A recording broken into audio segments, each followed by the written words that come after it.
రైటిక పెద్దపల్లి జిల్లా సుందుళ్లలో రెవెన్యూ సింగరేణి అధికారులు గ్రామ సభ నిర్వహించారు. సింగరేణి ఓసీపీ 5 కింద భూములు కోల్పోయిన నిర్వాసితులకు ఎక్స్గ్రేషియా చెల్లించకుండా నకిలీ వ్యక్తులకు పరిహారం చెల్లిస్తున్నారని లబ్ధిదారులు ఆరోపించారు. రెవెన్యూ సింగరేణి అధికారులు ఏకపక్షంగా నిర్ణయాలు తీసుకుని అన్యాయం చేశారని వారు ఆవేదన వ్యక్తం చేశారు. ఏదైతే సింగరేణి భూ నిర్వాహితులతో మాట్లాడి లీజు విషయంలో భూ నిర్వాహితులతో మాట్లాడి పరిష్కారం చేద్దామని చెప్పేసి కలెక్టర్ గారు సీఎం గారు రావడం జరిగింది. సుందిల గ్రామానికి వచ్చిన తర్వాత మేము ఒకటే చెప్తున్నాం కలెక్టర్ గారికి ఏం చెప్తున్నాం అంటే ఇందులో కొంతమంది దొంగలు ఉన్నారు.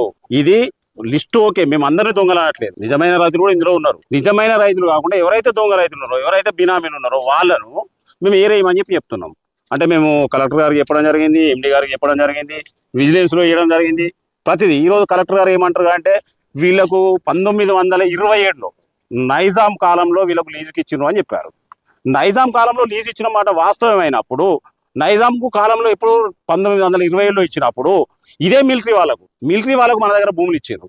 ఇది కూడా ఈ గవర్నమెంట్ ఇచ్చింది కదా, ఈ రెవెన్యూ వాళ్ళు ఇచ్చిండ్రు కదా. మరి 20 నీకు 1920 నీకు లీజ్ ఇచ్చినప్పుడు నువ్వు మిలిటరీ వాళ్ళకి ఎట్లా భూములు ఇచ్చిండ్రు మీరు? ఈ రోజు ఏదైతే సింగరేణి భూమి